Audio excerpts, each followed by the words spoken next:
Hello everyone, this is Rashmi and welcome back to my channel. Guys, आज मैं आपको एक ऐसा इन्वेस्टमेंट स्ट्रैटेजी के बारे में बताने वाला हूँ जिसमें आपको कभी लॉस नहीं होगा। आप कह सकते हो ये एक जीरो लॉस स्ट्रैटेजी है एंड इसमें आप कम से कम ईयरली 12% से ज़्यादा का रिटर्न कमा सकते हो। अगर आप स्टॉक मार्केट में नए हो, आपको इस बारे में कुछ ज़्यादा नहीं पता है एंड आप इसमें लॉन्ग टर्म के लिए कुछ इन्वेस्ट करना चाहते हो, ऐसा भी करना चाहते हो, तो this video is going to very helpful for you and इसमें आपको बहुत कुछ सीखने को मिलने वाला है। इसलिए वीडियो को स्किप मत करना एंड इसको एंड तक ज़रूर देखना।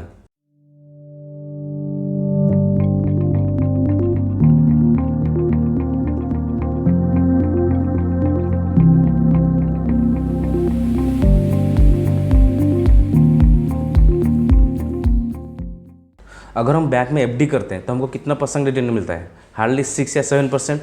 अभी इंडिया में इन्फ्लेशन रेट कितना है? ये है 4.5 या 5% है। तो आपको क्या लगता है हम फिक्स डिपॉजिट करके इस इन्फ्लेशन को बीट कर सकते हैं? नहीं। हम अपना फ्यूचर के लिए भी या रिटायरमेंट के लिए भी उतना कुछ पैसा नहीं रख पाएंगे, ठीक है। इसलिए हमको कुछ बेटर अपॉर्चुनिटी ढूंढना पड़ेगा, कुछ बेटर इंस्ट्रूमेंट ढूंढना पड़ेगा जहाँ पे हम हमारा पैसे को और ज़्यादा मल्टीप्लाई कर सकते हैं और ज़्यादा रिटर्न कमा सकते हैं। इसलिए stock market is one of the best option जहाँ पे हम अपना पैसे को इन्वेस्ट करके ज़्यादा रिटर्न कमा सकते हैं। आज जिसके बारे में हम बात करने वाले हैं, इस पर हमको कोई स्टॉक में इन्वेस्ट करना नहीं पड़ेगा। आप बोल सकते हो हमको कोई स्टॉक सिलेक्शन नहीं करना पड़ेगा, हमको चार्ट के बारे में कुछ डीप नॉलेज नहीं होगा तो भी चलेगा। बेसिकली जो न्यू कमर्स है, जो स्टॉक मार्केट में एसआईपी या फिर लॉन्ग टर्म के लिए इन्वेस्ट करना चाहते हैं, वो इसको आराम से कर सकते हैं एंड ये रिस्क फ्री है, क्योंकि अगर इसमें लॉस नहीं होगा तो रिस्क फ्री हुआ ना। आई होप अभी आप समझ चुके होंगे मैं किसके बारे में बताना चाहता हूँ। यस, मैं ईटीएफ के बारे में बताने जा रहा हूँ। तो ईटीएफ क्या होता है? ईटीएफ होता है एक्सचेंज ट्रेडेड फंड। इसमें हम कोई स्टॉक में इन्वेस्ट नहीं करते हैं, बट हम एक इंडेक्स में इन्वेस्ट करते हैं। बट इंडेक्स में तो हम डायरेक्टली इन्वेस्ट नहीं कर सकते हैं, तो हम इसमें इन्वेस्ट करेंगे कैसे? अगर इंडेक्स में इन्वेस्ट करना है तो हमारे पास दो तरीका होता है। पहला है इंडेक्स फंड, दूसरा है ईटीएफ। अभी आपके मन में ये क्वेश्चन आ रहा होगा कि इंडेक्स फंड क्या होता है। देखो, इंडेक्स फंड एक तरह का म्यूचुअल फंड जैसा होता है। बस फ़र्क इतना होता है, म्यूचुअल फंड में कंपनीज होते हैं एंड इंडेक्स फंड में हम डायरेक्टली इंडेक्स में इन्वेस्ट करते हैं, ठीक है। इंडेक्स फंड एंड ईटीएफ में क्या डिफरेंस होता है, इसको बताने के लिए मैं एक एग्जांपल लेना चाहता हूँ। आप सबको पता होगा निफ्टी 50 एक इंडेक्स है ना। इंडिया का जो टॉप 50 कंपनीज है, उस कंपनीज का इंडेक्स है ये निफ्टी 50, ठीक है। तो इसी का एग्जांपल लेते हैं। मान लेते हैं निफ्टी 50 आज ओपन होता है 9:15 में एंड 10 बजे तक ये 3% डाउन हो जाता है एंड 3 बजे तक ये 3% को कवर करके 1% अप में क्लोज करता है, ठीक है। मतलब 3:30 में 1% अप में क्लोज करता है। अब यहाँ पे हमारे पास दो इंस्ट्रूमेंट है, एक है इंडेक्स फंड, दूसरा है ईटीएफ। अगर हम इंडेक्स फंड में बाय करते हैं, हमको 10 बजे दिखा था कि ये 3% डाउन है एंड उस टाइम हम बाय किए थे। बट हमारा जब ट्रेड एग्जीक्यूट होगा वो कब होगा? मार्केट क्लोज होने के बाद, मतलब 3:30 के बाद। तो जब 3:30 के बाद हमारा ट्रेड एग्जीक्यूट होगा तो वहाँ पे जो हमारा ट्रेड जिस प्राइस में क्लोज होगा वो होगा 1% अप में, ना कि 3% डाउन में। अगर हम अभी निफ्टी 50 का ईटीएफ बाय करते हैं तो जब हम 10 बजे इसको बाय करेंगे तो ये उसी 3% डाउन में बाय हो जाएगा, उसी 10 बजे हमारा ट्रेड एग्जीक्यूट हो जाएगा। तो हमको क्या 3% डाउन में मिल गया। तो यहाँ पे दोनों में डिफरेंस क्या है कि जब इंडेक्स फंड में हम बाय करते हैं तो ये जो ट्रेड एग्जीक्यूट होता है और जो प्राइस हमको मिलता है ये 3:30 के बाद जो प्राइस होता है उसमें मिलता है। किस में? इंडेक्स फंड में।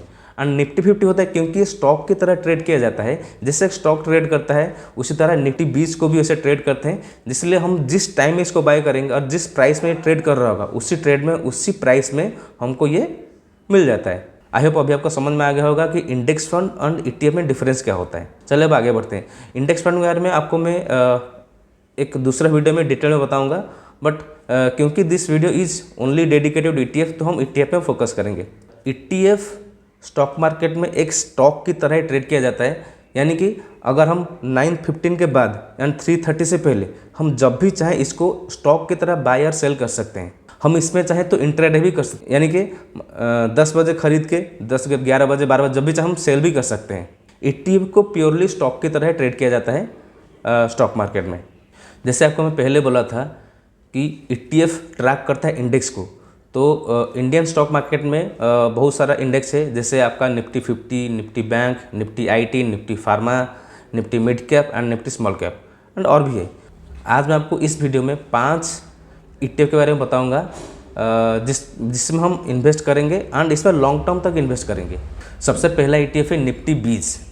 निफ्टी 20 क्या करता है, ये निफ्टी 50 को ट्रैक करता है। अगर निफ्टी 50 ऊपर जाएगा तो निफ्टी 20 भी ऊपर जाएगा, अगर निफ्टी 50 नीचे आएगा तो निफ्टी 20 भी नीचे आएगा। ठीक है, तो निफ्टी 50 क्या होता है, निफ्टी 50 इंडिया का टॉप 50 कंपनी का ग्रुप है ना। अगर ये जो 50 कंपनीज अगर अच्छा परफॉर्म करते हैं तो निफ्टी 50 ऊपर जाता है, उसी हिसाब से निफ्टी 20 भी ऊपर जाएगा। अगर निफ्टी 50 खराब परफॉर्म करता है तो निफ्टी 20 भी खराब परफॉर्म करेगा।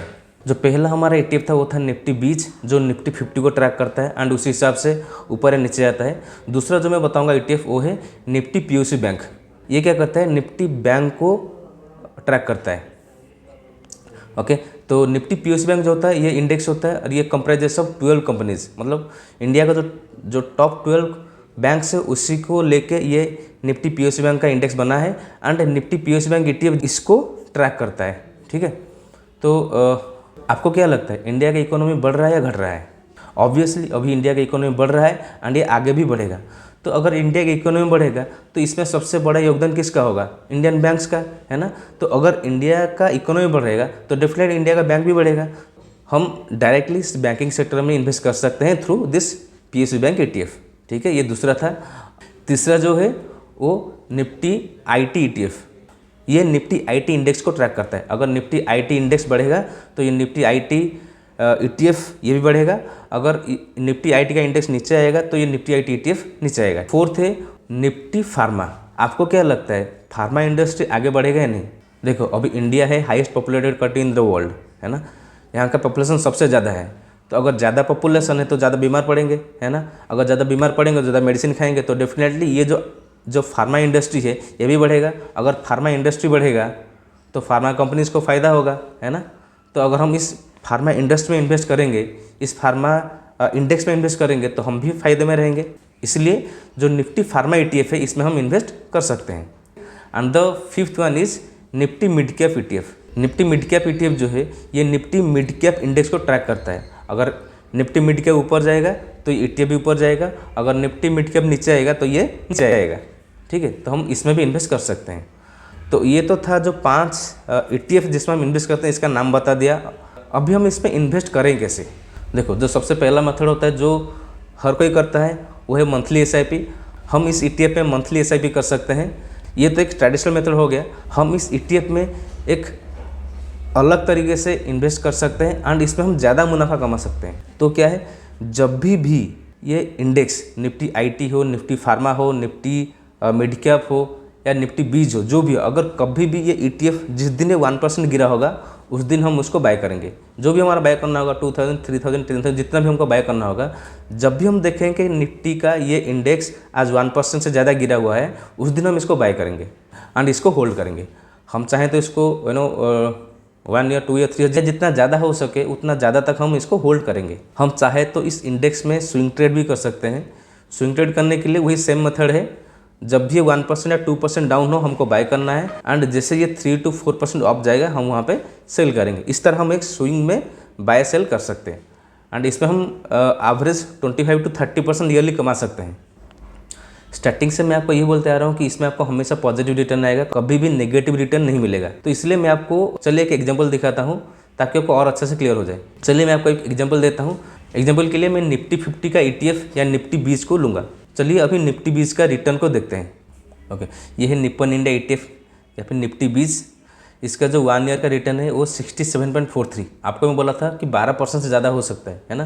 तो यहाँ पे 1 ईयर का रिटर्न कितना है 67.43 एंड 3 ईयर्स का कितना है 97.3। मतलब 3 साल में लगभग पैसा डबल हो चुका है ना। एंड 5 ईयर्स में 165। तो अगर हम FD करते हैं तो FD में हमारा पैसा को डबल होने कम से कम 10 से 12 साल लग जाता है, लेकिन यहाँ पे हमारा पैसा 3 ईयर्स या 3.5 ईयर्स में डबल हो सकता है। आई होप अभी आपको समझ में आ चुका होगा ETF क्या होता है, ETF किसको ट्रैक करता है, हम इसमें पैसा कैसे कमा सकते हैं एंड ETF को बाय कैसे करना है। ये सारा चीज़ आपको क्लियर हो चुका होगा। Guys, this is one of the best instrument. अगर आप लॉन्ग टर्म के लिए इन्वेस्ट करना चाहते हो तो इससे बढ़िया एंड रिस्क फ्री मेथड कुछ दूसरा नहीं है। हम अगर स्टॉक में इन्वेस्ट करेंगे तो स्टॉक में रिस्क ज़्यादा होता है, कभी कभी ये 2% 5% डाउन होता है। ETF इतना वोलेटाइल नहीं होता है, तो this is far better than the stocks. अगर आप स्टॉक मार्केट में नए हो आपको स्टॉक सिलेक्शन नहीं आता है तो आप इस ETF को फॉलो कर सकते हैं, इस ETF को बाय करके होल्ड कर सकते हैं। एंड इसमें आपको ईयरली मिनिमम 12% से ज़्यादा का रिटर्न मिलेगा। आप गूगल में सर्च कर सकते हो, जितना भी मैं ETF बोला, Nifty IT, Nifty bank, Nifty PSU, सारे में आपको 12% ज़्यादा का रिटर्न मिलेगा। आई होप आपको वीडियो अच्छा लगा होगा। अगर वीडियो अच्छा लगे तो वीडियो को लाइक करना, मेरे चैनल को सब्सक्राइब करना एंड इस बेल आइकन को भी दबा दीजिएगा ताकि आपको नेक्स्ट वीडियो का नोटिफिकेशन मिल जाएगा। मिलते हैं नेक्स्ट वीडियो में। जय जगन्नाथ।